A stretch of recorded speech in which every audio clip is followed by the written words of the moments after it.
اعوذ باللہ من الشیطان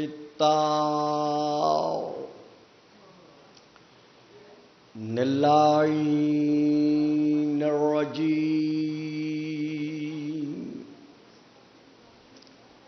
بسم اللہ الرحمن الرحیم الحمد للہ الذی جعل لیلۃ القدر خیرا من الف شہر والشکر للہ الذی جعلنا من اہل لیلۃ القدر والصلاۃ والسلام علی معدن فیوزات لیلۃ القدر محمد المبعوث صلوات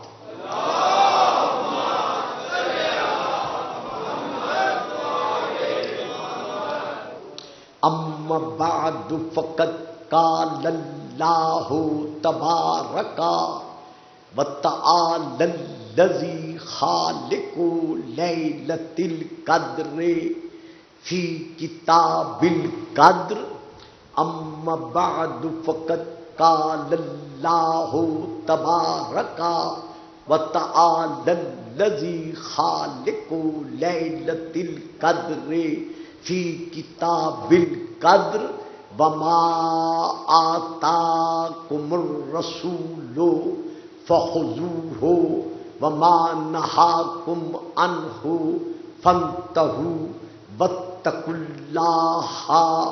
پہلے ہم دعا گو ہیں کہ خلاق عالم ہمارے ملک پاکستان کو اور تمام عالم اسلام اور عالم انسانیت کو اس کرونا کی وبا سے محفوظ رکھے اور ہمارا ملک تا ابد الآباد تا ظہور القائم علیہ السلام اسی طرح قائم و دائم رہے۔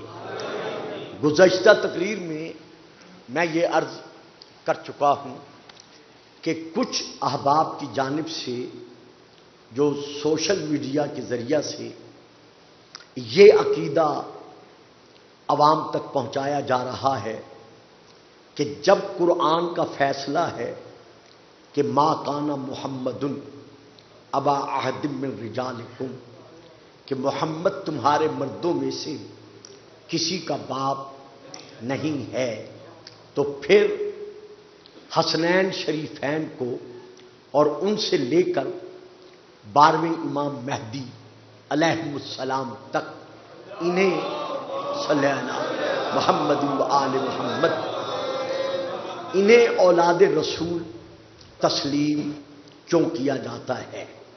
اس کے جواب میں کل تقریباً مفصل طور پر تو نہیں لیکن چند ٹوٹے پھوٹے کلمات میں ادا کر چکا ہوں، اور اس سلسلے میں نے آیت مباہلہ کی بھی تلاوت کا شرف حاصل کیا تھا کہ فَقُلْ تَعَالَوْا نَدْعُوا أَبْنَاءَنَا وَأَبْنَاءَكُمْ محمد ما کان محمد ابا احد من رجالکم، محمد تمہارے مردوں میں سے کسی کا باپ ہے،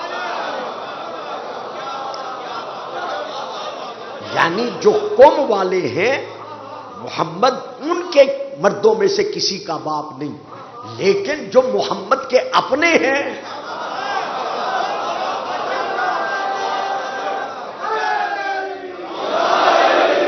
جن فرماتے رہے ہیں کہ انہم منی وانا منہم، یہ مجھ میں سے ہیں اور میں ان میں سے ہوں، تو اللہ کے فیصلے کے مطابق، قرآنی فیصلے کے مطابق حسنین شریفین رسول کی اولاد تھے اور ان کی اولاد حتیٰ کہ اولاد بنی فاطمہ جب تک رہے گی یہ اولاد رسول ہے۔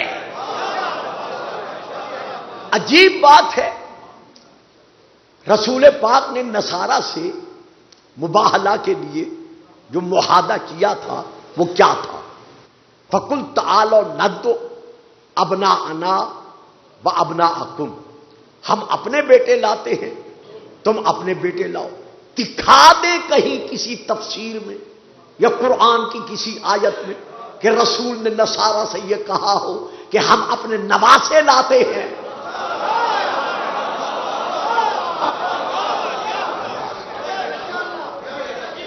کہیں کسی تفسیر میں دکھا دے یا کسی کتاب میں دکھا دیں یا قرآن کی کوئی آیت سامنے لے آئے کہ رسول نے نصارہ سے یہ فرمایا ہو کہ ہم اپنے نواسے لاتے ہیں اور تم اپنے بیٹے لاؤ۔ نہ، ہم اپنے بیٹے لاتے ہیں، تم اپنے بیٹے لاؤ۔ نصرانی تھے، حضرت عیسیٰ کو ابن اللہ مان رہے تھے، شرک کے دائرے میں داخل ہو چکے تھے، لیکن جب رسول حسنین کو لے کر گئے اور کہا میں اپنے بیٹے لایا ہوں، انہوں نے بھی یہ نہیں کہا کہ یہ تیرے بیٹے نہیں ہیں۔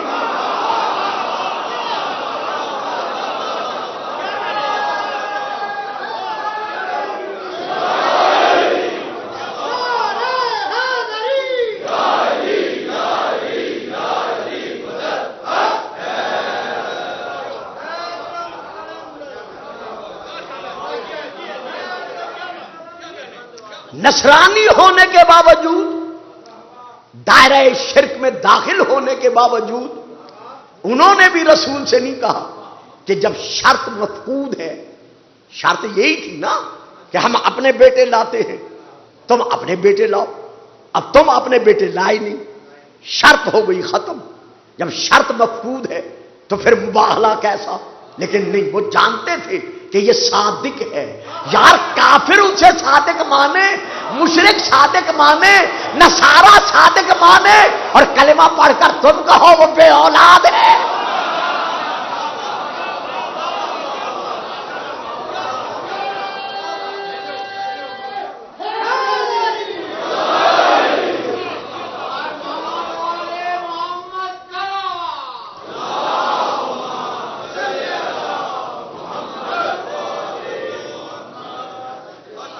تو آج کوئی اگر محترم، میں اپنے لہجہ خطابت کو کسی کے حق میں بدل نہیں سکتا، اگر آج کوئی محترم اپنی پریس کانفرنس میں یہ نعرہ بلند کرتے ہیں، یہ آیت پڑھ کر کہ ما کان محمد ابا احد من رجالکم ولکن رسول اللہ وخاتم النبیین، اور وہ پریس کانفرنس میں یہ بیان دیتے ہیں کہ دیکھیے اللہ فرما رہا ہے کہ محمد تمہارے مردوں میں سے کسی کا باپ نہیں ہے، وہ خاتم النبیین ہے۔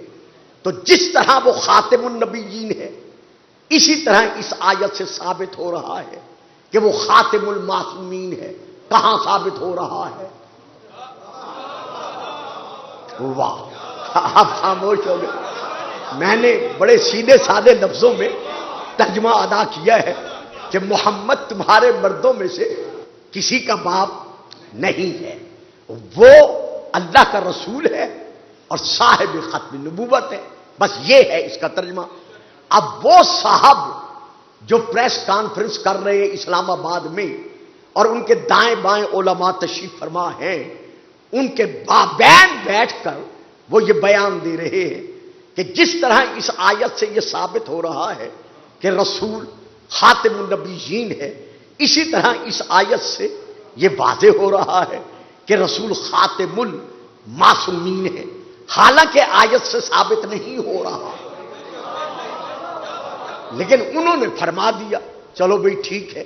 اب اس فرمان کے بعد اب وہ اپنا عقیدہ ظاہر کرتے ہوئے جو کلمات پریس کانفرنس میں ادا کر رہے ہیں، وہ تقریباً لفظ بلفظ تو نہیں، لیکن معانی کے اعتبار سے یہی ہے کہ علیہ السلام صرف اسے کہا جا سکتا ہے جو معصوم ہے۔ یعنی اگر کسی کے نام کے ساتھ آپ نے علیہ السلام کہنا ہے یا لکھنا ہے تو صرف اسے کہہ سکتے ہو جو معصوم ہے. اب چونکہ رسول خاتم المعصومین ہے، آپ پر عصمت ختم ہو گئی ہے.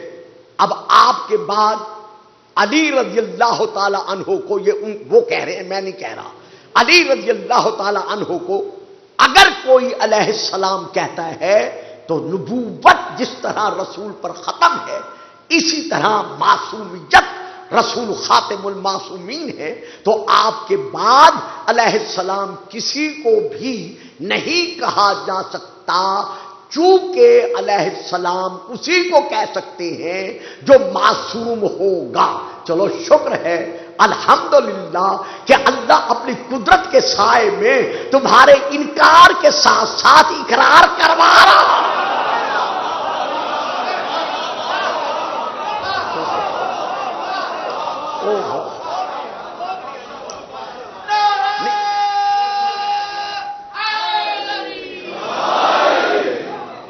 ان اللہ علی کل شیء قدیر، اللہ ہر شے پر قادر ہے. آپ پریس کانفرنس کرا رہے ہیں کہ علی کو، مولا حسن کو، مولا حسین کو، کوئی ان میں سے کسی ایک کو علیہ السلام نہ کہے. لیکن کیا قادر قدیر کی قدرت کا کرشمہ ہے کہ جو کانفرنس کی جا رہی ہے ان کو علیہ السلام نہ کہلوانے کے لیے اسی میں آپ اقرار کر رہے ہیں کہ علیہ السلام اسے کہا جائے گا جو صرف اور صرف معصوم ہو. تو اب قرآن سے پوچھنا پڑے گا کہ قرآن کن کی طہارت کا قصیدہ سنا رہا ہے. تو یہاں ذمہ داری کے پیش نظر میں یہ کہنا چاہتا ہوں کہ سب سے پہلے ہم رجوع کرتے ہیں قرآن کی طرف کہ قرآن کس کس ذات پر سلام بھیج رہا ہے. تو سورہ الصافات کی یہ آیات ہیں چند ایک جو اب میں پڑھنے کا شرف حاصل کر رہا ہوں. اللہ ارشاد فرما رہا ہے سلام علی نوح فی العالمین. اللہ نوح پر سلام بھیج رہا ہے. معلوم ہوا جو بھی صفات نوح کا وارث ہوگا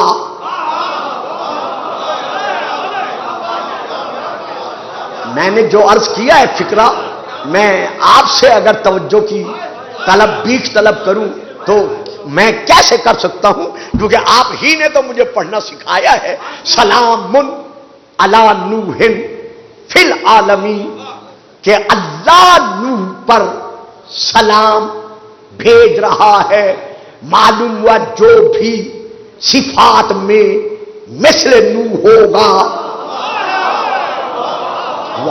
آپ چپ کر گئے، میں اب اشارہ کروں گا، میں اس پہ رکوں گا نہیں جو کہ اتنا ٹائم نہیں ہے.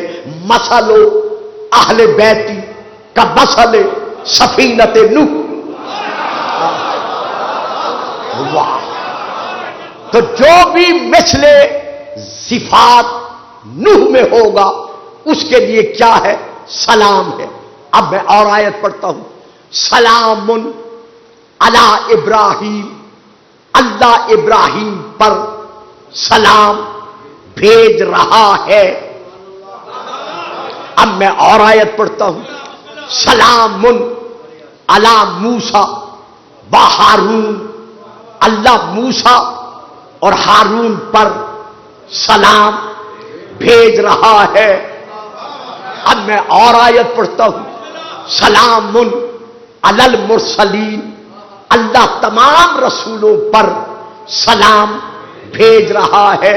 بھائیوں، بزرگوں، عزیزوں، قرآن کے قاریوں، قرآن کے حافظوں، اللہ تمہیں سلامتی دے. جب یہ ساری آیت پڑھتے ہو، یہ آیات پڑھتے ہو تو پھر یہ آیت کیوں نہیں پڑھتے؟ سلام علی الیاسین.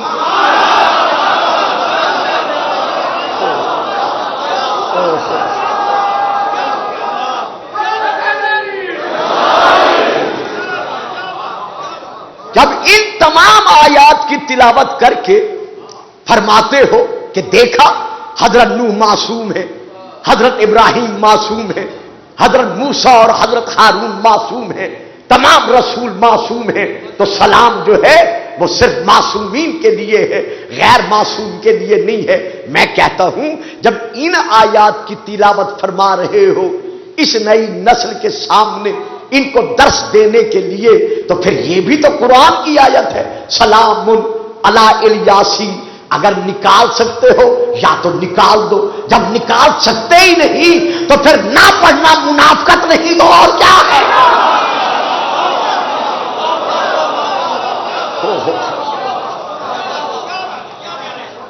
اب یہاں ہمیں دیکھنا پڑے گا کہ الیاسین سے مراد کیا ہے۔ یہ جو اللہ الیاسین پر سلام بھیج رہا ہے، یہ الیاسین کون ہیں؟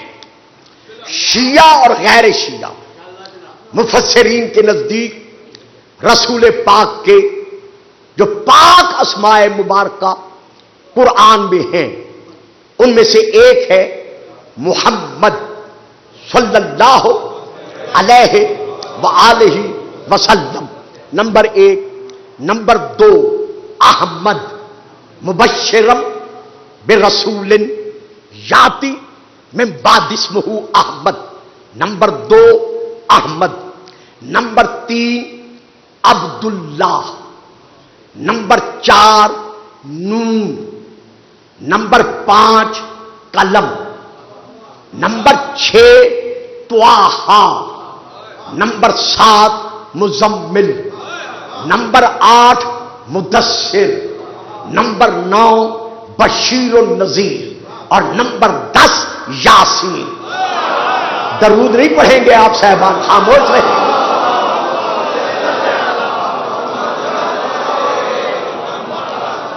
سب کے لیے دعا گو ہوں، پورے ملک کے لیے دعا گو ہوں، تمام کشمیر کے مظلوم مسلمانوں کے لیے دعا گو ہوں، اور جہاں جہاں مسلمان ظلم کی چکی میں پس رہے ہیں میں ان سب کے لیے دعا گو ہوں کہ خدا انہیں خیر و برکات اور رحمات کے ساتھ رہنے کی توفیقات پر قائم رکھے۔ تو یاسین نام ہے رسول کا۔ اب ایک بات دے رہا ہوں، لیں گے تو آپ سب، لیکن کچھ میرے عزیز ذرا حیران ہو کر چپ کر جائیں گے۔ یاسین نام یاسین نہیں، یاسین بل قرآن الحکیم انک لمن المرسلین علی صراط مستقیم۔ میرا حبیب تو رسولوں میں سے وجود صراط مستقیم ہے۔ تو بڑی توجہ چاہوں گا، اگر ہو سکے تو گھر جا کر جب نماز پڑھے تو میرے حق میں دعا بھی فرما دیجیے گا۔ یاسین یہ پڑھا جاتا ہے، رسول کا نام ہے قرآن میں یاسین، حالانکہ نہیں، یا ہے حرف ندا، سین ہے الگ۔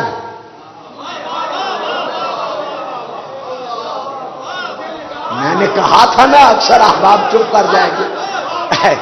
ہمارے علامہ صاحب تشریف فرما ہوتے تو اور بات تھی، لیکن چونکہ وہ امور قومی میں اس وقت مصروف ہیں تو ان سے بعد میں رجوع کر دیجیے گا۔ یہ ہے یا سین، یا الگ ہے، سین الگ ہے۔ رسول کا نام سین ہے، یاسین نہیں۔ پھر کہتا ہوں گھبرائیں نہیں، میں پھر مجھے علم تھا کہ میرا مجمع تھوڑا سا چہرے کے اعتبار سے اپنے تاثرات پیش کرے گا۔ رسول کا جو اصل نام ہے وہ ہے سین، رسول کا نام یاسین نہیں، یا ہے حرف ندا، سین ہے رسول کا نام۔ جس طرح نون رسول کا نام ہے، اسی طرح سین رسول کا نام ہے۔ اب اس میں کتنے رموز ہیں یہ محرم کے بعد کبھی موقع ملا تو اس کو میں عرض کروں گا۔ تو اللہ نے رسول کا نام لیتے وقت ابتدا میں حرف ندا لگا دیا، یعنی یا لگا دیا۔ کیوں لگایا؟ تاکہ جب بھی عاشق رسول کہے یا محمد تو کوئی بدعت نہ کہے۔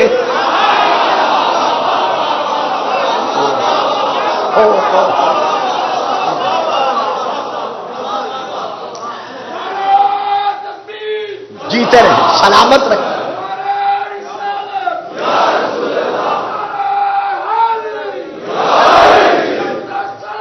اللہم صلی علی محمد وآل محمد۔ دیکھیے درود پڑھتے وقت کبھی بخل نہ کیا کریں، کیونکہ یہ درود ان لوگوں کے ذہنوں میں کھٹکتا ہے جو رسول کو بے اولاد مانتے ہیں۔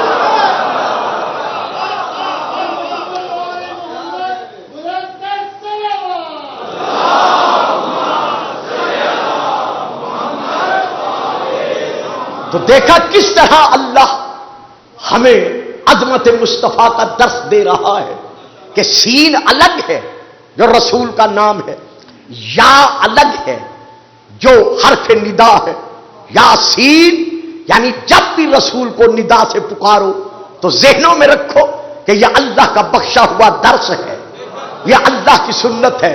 کہو یا محمد، کہو یا رسول اللہ، کہو یا نبی اللہ، کہو یا مرشدی، کہو یا سیدی۔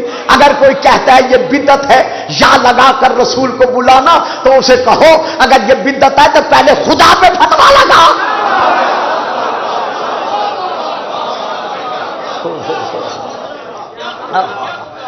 یہاں میں ایک اور بات بھی دینا ضروری سمجھتا ہوں، یہ میرے ایمانی فریضہ ہے، میں دوں گا، خواہ آپ میں سے کوئی حضرات جس اعتبار سے بھی سوچے میں دوں گا۔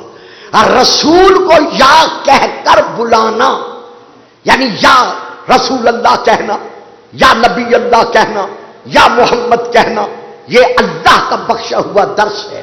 اب رسول فرما رہے ہیں خلقت انا و علی من نور واحد، کہ علی کا اور میرا نور ایک ہے۔ تو جس طرح رسول کو یا رسول اللہ کہنا عبادت ہے، ویسے یا علی مدد کہنا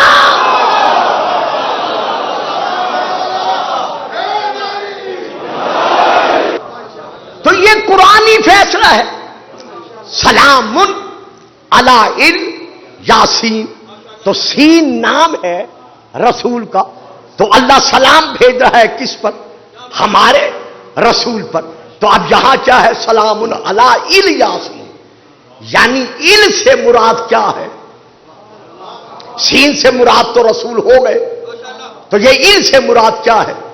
مجھے حق حاصل ہے کہ میں مکتب تشیع کی کتب کا حوالہ دوں، لیکن نہیں، چونکہ میرے سامعین میری ان تقاریر پر اکثر میرے بڑے بھائی ہوتے ہیں، لہذا میں حوالہ ان کی کتاب سے دے رہا ہوں۔ یہ حوالہ جو میں اس وقت دے رہا ہوں یہ ہے، سب سے پہلا حوالہ ہے الصواعق المحرقہ کا، یہاں سے لے کر میں یہ پڑھ رہا ہوں۔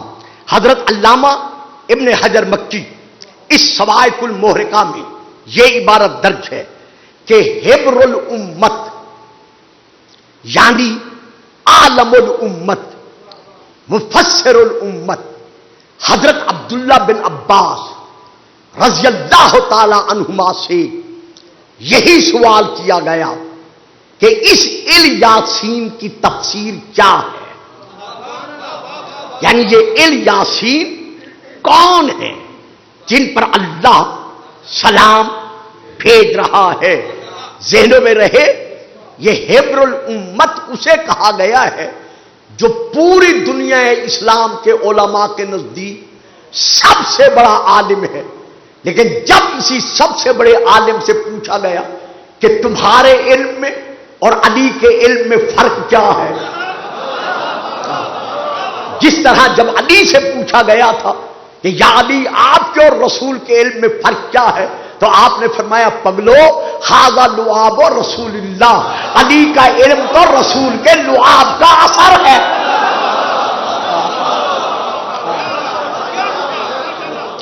تو اسی طرح جب ان سے پوچھا گیا عبداللہ بن عباس رضی اللہ تعالی عنہما سے کہ آپ کے علم میں اور علی کے علم میں فرق کیا ہے، تو ان کا جواب سنیے گا۔ یہ فرماتے ہیں ما علمی فی علم علی الا کا قطرۃ فی سبعۃ ابحر، اور سوال کرنے والوں کیا تم نے سوچا نہیں میرا علم تو علی کے علم کے مقابلے میں ایسے ہے جیسے ایک قطرہ 7 سمندروں کے مقابلہ میں ہوگا۔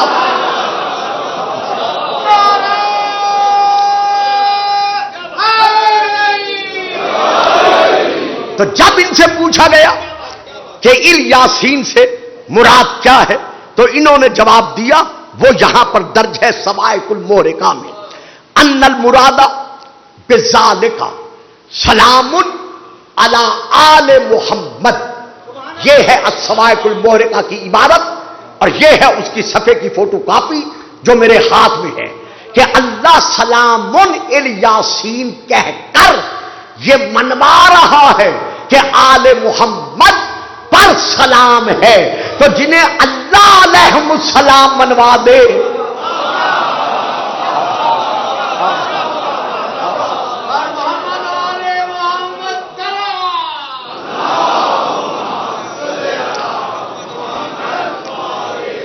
یہ ہے ایک حوالہ۔ اب میں دوسرا حوالہ دے رہا ہوں، تفسیر کبیر، اس کے حوالے سے میں بیان کر رہا ہوں۔ وہ بھی یہ لکھتے ہیں کہ مراد از الیاسین آل محمد ہے، لیکن انہوں نے ایک تشریح کی ہے جو بڑی پیاری تشریح ہے، میں زیادہ دیر اس پہ صرف نہیں کروں گا، جو تھوڑا سا مجھے آگے بڑھنا مقصود ہے۔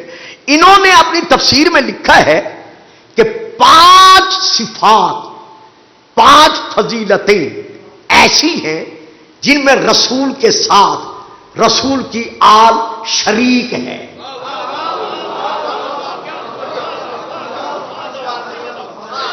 جن میں رسول کی آل رسول کے ساتھ شریک ہے، وہ 5 فضیلتیں کون سی ہیں؟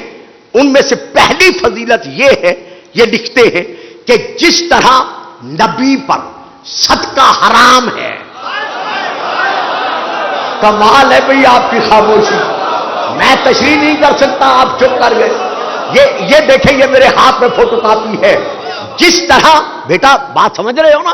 شاباش بیٹا، بیٹھا کرو، سمجھا کرو، ساتھ دیا کرو تاکہ آئندہ عوام آپ کا ساتھ دے سکے۔ تو جس طرح رسول کی ذات پر صدقہ حرام ہے، اسی طرح آل محمد پر صدقہ حرام ہے۔ تو پتہ چل گیا نا کہ جس طرح رسول پر سلام ہے،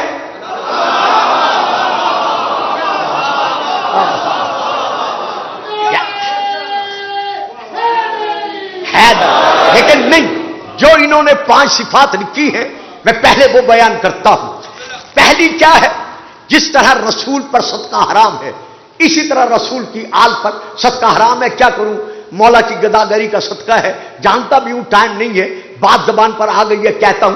مشکات شریف میں ہے نا کہ جب امام حسن علیہ السلام نے ایک کھجور اٹھا کر اپنے منہ میں رکھ لی تھی، ہمارے ہاں منہ میں رکھنا نہیں ہے، صرف اٹھانا ہے، تو آپ نے کھجوریں لانے والے سے پوچھا تھا کہ یہ صدقہ ہے تیرے باپ کا یا ہدیہ ہے؟ اس نے کہا تھا مولا صدقہ ہے۔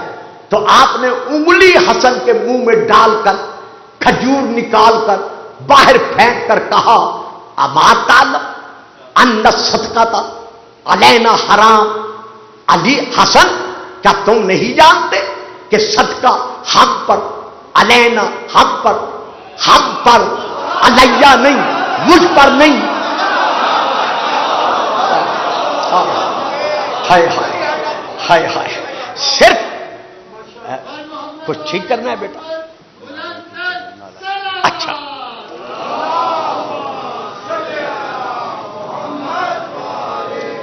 تو یہاں کیا ہے؟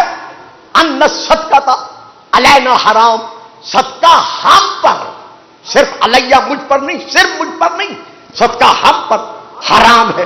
اور وہ کھجور نکال کر اس ٹوکرے میں ڈال دی جو آیا ہوا تھا، اور وہ سارے کا ساغرا ٹوکرا کھجوروں کا، یعنی وہ تخت سمجھ لیں، لگن سمجھ لیں، ظرف سمجھ لیں، وہ سارے کا سارا اپنے پیارے پیارے عاشقوں اصحاب رسول کی طرف رسول نے بڑھا دیا۔ اب کسی صحابی نے رضی اللہ تعالی عنہ نے یہ نہیں کہا کہ یا رسول اللہ جو کھجور اپنے بیٹے کو نہیں کھانے دیتے وہ ہمیں کیوں دے رہے ہیں؟ احسان ہے ان صحابہ کا جو صدقے کی کھجوریں لے کر بنوا رہے ہیں کہ صدقے والے اور ہیں، ہدیے والے۔ یہ علامہ فخر الدین رازی صاحب لکھ رہے ہیں۔ دوسری فضیلت، جس طرح رسول کی محبت امت پر واجب ہے، قل ان کنتم تحبون اللہ فاتبعونی یحببکم اللہ. میرا حبیب ان سے کہہ دے کہ تم اگر اللہ سے محبت کے دعوے دار ہو تو پھر میری اتباع کرو، اللہ تم سے محبت کرے گا. تو جس طرح رسول کی محبت افراد امت پر واجب ہے، علامہ فخر الدین رازی لکھ رہے ہیں، اسی طرح آل رسول کی مودت بھی واجب ہے. اور آگے باقاعدہ آیت لکھی ہے کہ قل لا اسألکم علیہ اجرا الا المودۃ فی القربى. تو جن کی محبت واجب ہے وہ امتی نہیں ہے، بلکہ جن کی محبت واجب ہے وہ اولاد ہے، اور جن پر واجب ہے وہ امتی.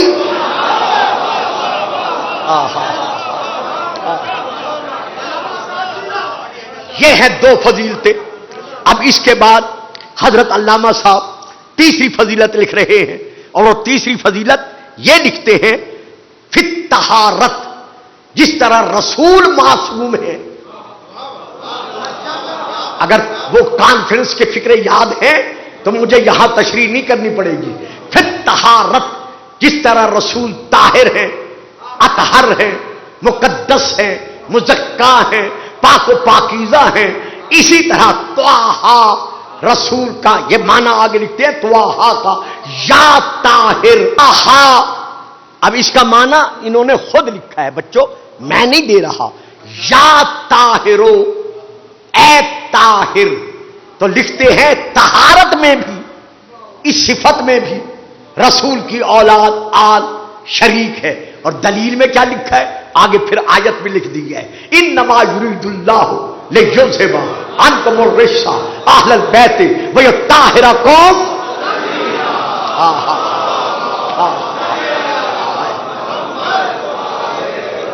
اچھا جی، اس کے بعد حضرت علامہ صاحب لکھتے ہیں نمبر 4 فضیلت، جس طرح تشہد نماز میں رسول پر درود بھیجنا واجب ہے، یہ میں کل پڑھ چکا ہوں.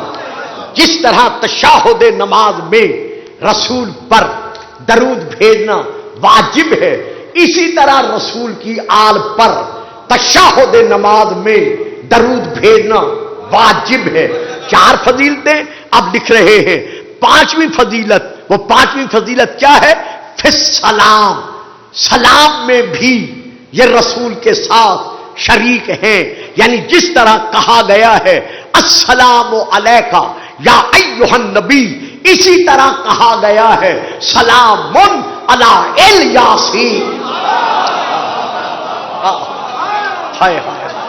بڑی محنت سے میں آپ کو یہاں لایا ہوں اور آپ خاموش ہو گئے ہیں. درود پڑھیے گا صلوات.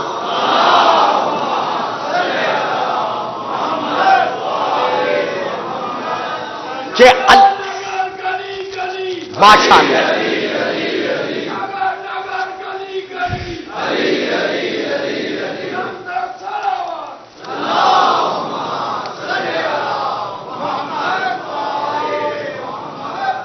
اللہ الیاسین پر سلام بھیج رہا ہے.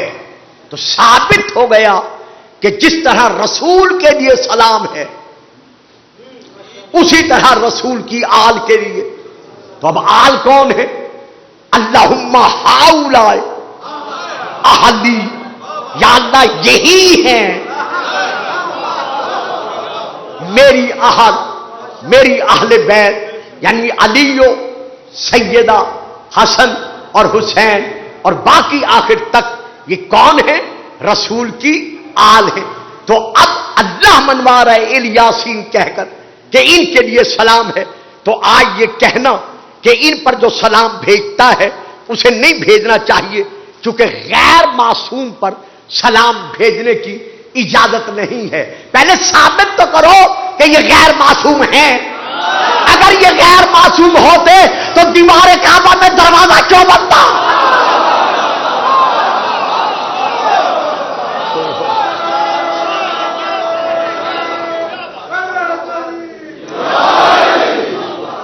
جن کی عصمت کی گواہی کعبہ میں پڑنے والی درار آج تک دے رہی ہے.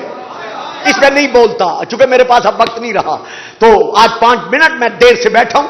کل سے انشاءاللہ یہ 5 منٹ بھی ضائع نہیں ہونے پائیں گے. تو یہاں پر یہ کہنا کہ یہ غیر معصوم کے لیے سلام ہے، تو یہ کون ہے؟ اگر ان کو غیر معصوم مانو گے تو پھر گلفام کو پوچھنا پڑے گا. ہم بھی منہ میں زبان رکھتے ہیں، ہمیں کہنا پڑے گا، آپ کو جواب دینا پڑے گا، ہر حالت میں جواب دینا پڑے گا کہ اگر یہ غیر معصوم ہیں تو جن کے دروازے بند کر آئے گئے تھے وہ کون تھے؟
اس موضوع پر مجھے علم ہے محسن الملت ہمارے حضرت علامہ الحاج ڈاکٹر محمد حسین اکبر صاحب ایک مفصل طور پر جواب دے چکے ہیں، اور ان کے ساتھ ساتھ ہمارے باقی علماء بھی اسی مسئلے پر انتہائی طور پر سیر حاصل بحث کرتے ہوئے نتائج عوام تک، نئی نسل تک پہنچا چکے ہیں.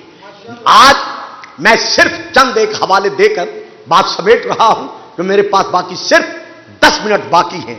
یہ ہے میرے ہاتھ میں صحیح بخاری کا انگلش ترجمے کا ٹائٹل، جو صحیح بخاری کا عربی سے انگلش میں ترجمہ کیا گیا ہے، یہ اس کا ٹائٹل میرے ہاتھ میں ہے. یہ کتاب ہے یہ سامنے صحیح بخاری. اب اس میں لکھا ہوا ہے ایک حدیث کہ یہ حدیث فلاں فلاں فلاں سے، میں اس کا صفحہ نمبر بھی بتا دوں، اس کا صفحہ نمبر ہے 355 355. تو اس پر یہ لکھا ہوا ہے کہ یہ حدیث فلاں سے فلاں سے فلاں سے فلاں سے، اور آخر میں لکھا ہوا ہے ان علی علیہ السلام.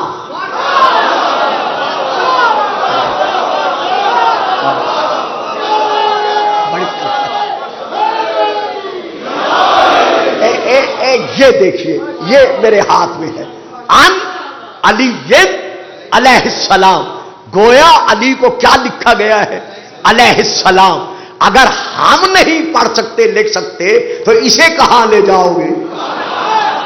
نمبر 1 یہ ہے پھر میرے ہاتھ میں صحیح سنن ترمذی. یہ میں اس سے پڑھ رہا ہوں.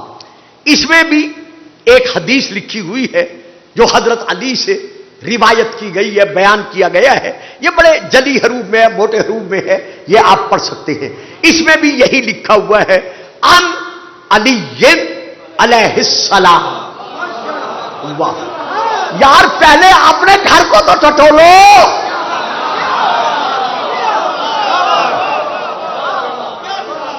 تو یہاں بھی کیا لکھا ہوا ہے؟ علی علیہ السلام.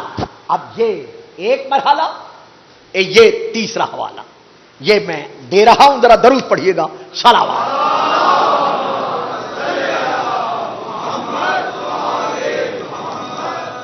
یہ دیکھیے، یہ میرے ہاتھ میں ہے سنن ابی داؤد، جہاں سے میں لے کے پڑھ رہا ہوں. اس کا حدیث نمبر ہے 1574 1574. یہ حدیث نمبر ہے. یہ میں دکھا رہا ہوں تاکہ کیمرے میں بھی یہ آ سکے. یہ میں دکھا رہا ہوں تاکہ کیمرے میں یہ آ سکے کہ اس میں کتاب کا نام کیا ہے؟ سنن ابی داؤد.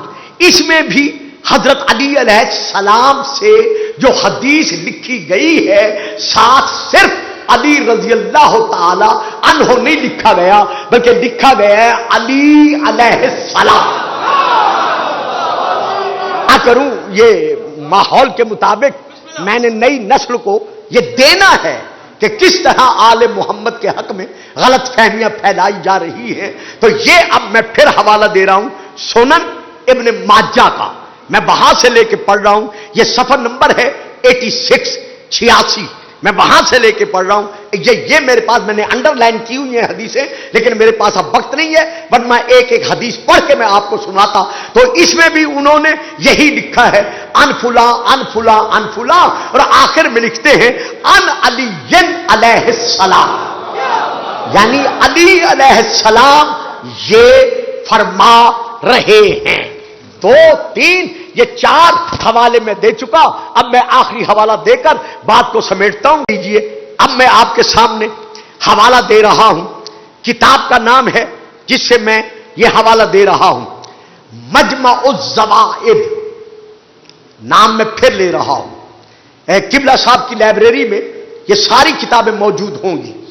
مجمع الزوائد میں یہاں سے لے کر پڑھ رہا ہوں، اس کا صفحہ نمبر ہے 180، صفحہ نمبر 180، اور اس میں یہ چھپی ہوئی ہے مکتبۃ القدسی، وہاں سے میں لے کے پڑھ رہا ہوں۔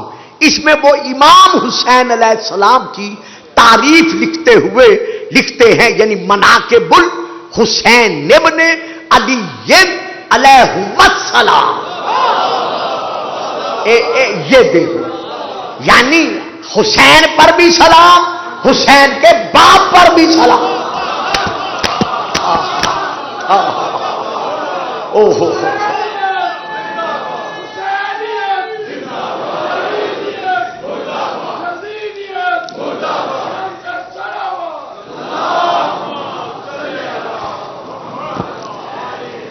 اب یہاں پر مفتی احمد یار نعیمی نے جو حوالہ دیا ہے اس میں یہی لکھا ہے کہ رسول پاک عالم خواب میں تشریف لائے، حضرت عبداللہ بن عباس کے خواب میں رسول پاک تشریف لائے، تو رسول کے ہاتھوں پر خون کے قطرے تھے۔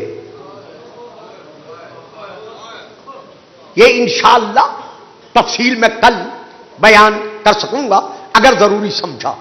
تو ان کے رسول کے ہاتھ پر خون کے قطرے تھے۔ یہ مفتی احمد یار خان نعیمی صاحب تحریر فرما رہے ہیں۔ تو اس وقت عبداللہ بن عباس رضی اللہ تعالی عنہما نے اسی عالم خواب میں حضور کی بارگاہ میں عرض کیا کہ یا رسول اللہ، جب آپ کا وصال ہوا تھا تو آپ کے ہاتھوں پر کوئی خون کے قطرے نہیں تھے، آپ کے ہاتھ کسی خون سے سرخ نہیں تھے، یہ اب آپ کے ہاتھوں پر یہ خون کی سرخی کیسی ہے؟ تو آپ نے اسی خواب میں ارشاد فرمایا کہ ابن عباس میں کربلا سے آ رہا ہوں۔ مرحبا مرحبا، یہی 2-4 جملے کافی ہو جائیں گے۔ ابن عباس، آج یوم عاشور ہے، سن 61 ہجری 10ویں محرم کا دن ہے، میں کربلا سے آ رہا ہوں، ابھی ابھی میرے بیٹے نے سجدے میں سر جھکایا تھا اور اس کی گردن پر، پیاسی گردن پر خنجر چلتا رہا، میں اپنے دونوں ہاتھوں پر حسین کا خون لیتا رہا۔ یہ اسی خون کے قطروں کی سرخی ہے۔ تو علامہ مفتی احمد یار خان صاحب نعیمی نے جہاں بھی امام حسین کا نام لکھا ہے آگے لکھا ہے حسین علیہ السلام۔ یہ روایت انہوں نے لکھی ہے۔ ہماری شیعہ کتب میں یہ روایت 2 طریقے سے موجود ہے۔ پہلا جو طریقہ ہے وہ ہے حضرت بی بی ام سلمہ رضی اللہ تعالی عنہا سے۔ دوسری جو سند ہے وہ ہے حضرت عبداللہ بن عباس رضی اللہ تعالی عنہما سے جب امام حسین مدینہ چھوڑ کر جانے لگے تو امام حسین علیہ السلام کے ساتھ 13 بہنیں تھیں. ہم تو پڑھتے ہیں نا ممبر سے سیدہ سلام اللہ 1، بی بی ام کلثوم 2، بی بی رقیہ 3، لیکن مقتل کی کتب کے مطابق امام حسین جب مدینے سے چلنے لگے ہیں تو مظلوم الزہرا کے ساتھ، غریب البتول کے ساتھ 3 بہنیں نہیں تھیں، 13 بہنیں تھیں. صاحبان غم، صاحبان عذاب، کربلا کے میدان میں خیمے کے دروازے سے 13 بہنیں دیکھتی رہی، 10 بھائی اجڑتے رہے. امام حسین علیہ السلام کے 9 بھائی اور ساتھ تھے، یعنی حسین اکیلے نہیں تھے، 9 بھائی امام کے اور امام کے ساتھ تھے. تو کربلا کے میدان میں 13 بہنیں خیمے کے دروازے سے دیکھتی رہی. کبھی کسی بھائی کا لاشا آیا، کبھی کسی بھائی. میری ماں بہنوں ذرا مجھے تم بتاؤ، یہ تو نہیں بتا سکیں گے. میں نے اپنے گھروں میں دیکھا ہے کہ جب کسی بہن کا بھائی مرنے لگتا ہے اور وہ بہن بھائی کے سرانے کھڑی ہو تو کبھی ماموں آگے بڑھتا ہے، کبھی چچا آگے بڑھتا ہے، کبھی خالو آگے بڑھتا ہے، کبھی بھائی آگے بڑھتا ہے، اسے پیچھے ہٹاتے ہیں کہ بہن بھائی کو مرتا نہ دیکھے. لیکن ہائے کربلا،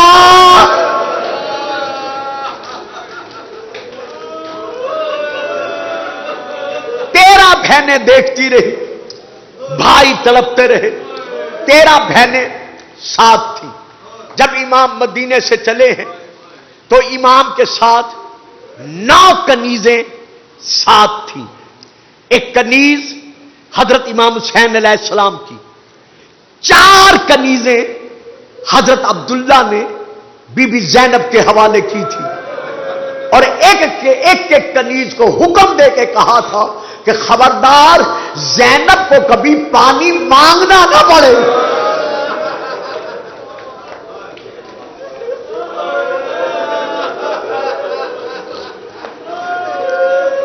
مرحبا مرحبا، جیتے رہو.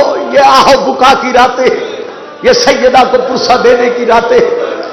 4 کنیزیں سیدہ زینب کی تھی، باقی 4 کنیزیں امام پاک کے حرم ہائے مبارکہ کی تھی.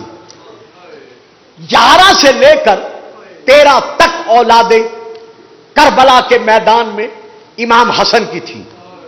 11 سے لے کر 13 تک شہزادے اور 4 شہزادیاں امام حسن کی کربلا میں امام کے ساتھ گئی تھیں، کربلا میں موجود تھیں. 13 شہزادوں میں سے 11 شہزادے یا 10 شہزادے کربلا میں شہید ہو گئے، باقی 2 یا 3 بچ گئے. سوچتے جاؤ کہ اسلام کو کس کی اولاد نے بچایا ہے. 4 شہزادیوں میں سے جو امام حسن کی 4 تھیں شہزادیاں، ان 4 شہزادیوں میں سے امام حسن کی ایک یتیمہ شہزادی اور جناب مسلم کی ایک یتیمہ شہزادی، یہ 2 وہ شہزادیاں ہیں جو شام غریبہ گھوڑوں کے ٹانپوں کے ساتھ کچلی گئی.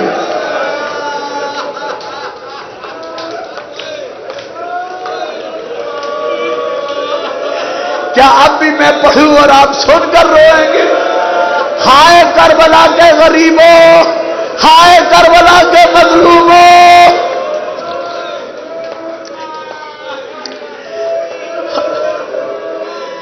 جب سیدہ زینب نے ان کے لاشیں اٹھائے تو بی بی کا رخ پھر گیا حسین کی طرف. آواز دے کر گا زہرا کا لال، اکبر کا لاشا اٹھانا آسان ہے.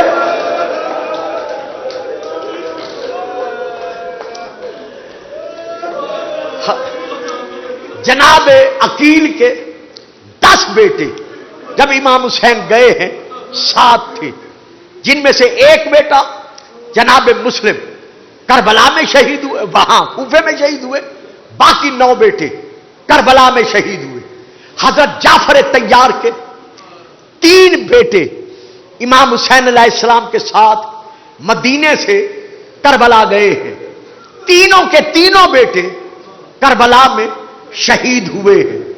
اسی طرح جعفر طیار کے 2 پوتے اون و محمد جناب عبداللہ بن جعفر طیار کے بیٹے، یہ بھی کربلا میں امام کے ساتھ گئے ہیں، اور ماں دروازے سے دیکھتی رہی، بیٹے تیروں سے چھلنی ہوتے رہے۔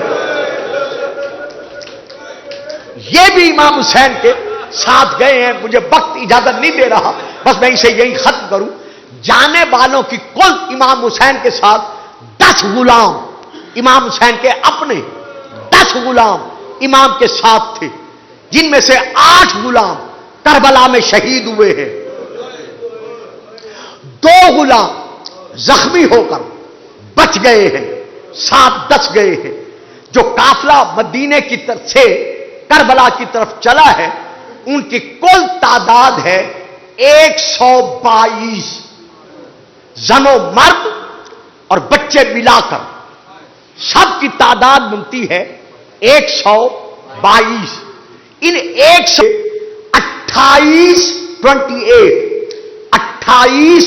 مرد تھے،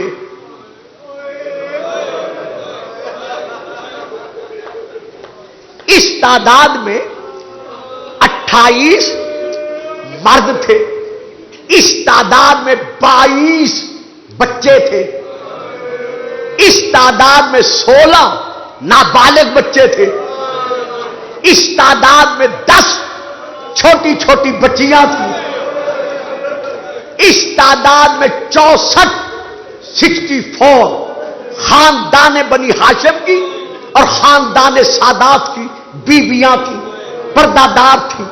یہ پورا قافلہ جب چلا ہے تو کل اونٹ جو تھے جن پر محمل سے جائے گئے وہ 64 تھے، اور کچھ نے لکھا ہے 53 تھے، 53 تھے، جن پر امباریاں رکھی گئی، اور یہ شہزادیاں، یہ بچے اور یہ بیویاں ان امباریوں میں بٹھائی گئی۔ تو اب 53 میں سے باقی 200 اونٹ ایسے تھے جن پر گھرانہ امام حسین علیہ السلام کا سامان تھا، یعنی کپڑے تھے، گھر کے اور سامان تھے، خیمے تھے، چادریں تھیں، اور بہت کچھ تھا۔ کتنے اونٹ تھے؟ 200 اونٹ۔ اب میں پڑھوں گا نہیں، آنکھیں بند کر کے مجھے بتاؤ شام غریبہ کے بعد کیا بچا؟ یہ سارا سامان شام غریبہ لوٹ لیا گیا۔ تو جو بیویاں ساتھ گئی تھیں، بچے ساتھ گئے تھے، میں نے ان کی تعداد آپ کو بتا دی کہ جن اونٹوں پر امباریوں میں بٹھائے گئے وہ 53 امباریاں تھیں۔ لیکن ہائے رونے والوں، ہائے بچپن سے مجلسے سننے والوں، جب یہی بیویاں شام کی قید سے آزاد ہو کر واپس مدینے آئی تو کتنے اونٹ تھے؟ صرف 3۔ تو وہ بیویاں کہاں گئی؟ وہ بچے کہاں گئے؟ وہ شہدانیاں کہاں گئی؟ اب علماء سے پوچھو، کربلا سے لے کر شام تک جب تیزی سے اونٹ دوڑتے تھے، کوئی نہ کوئی مستور، کوئی نہ کوئی بچی، کوئی نہ کوئی شہزادہ دوڑتے ہوئے اونٹ سے نیچے گر کے کہتا اماں میں گر گیا ہوں، کوئی کہتا سجاد میں گر گیا ہوں۔ اونٹ دوڑتے رہے، قبریں بندی رہی۔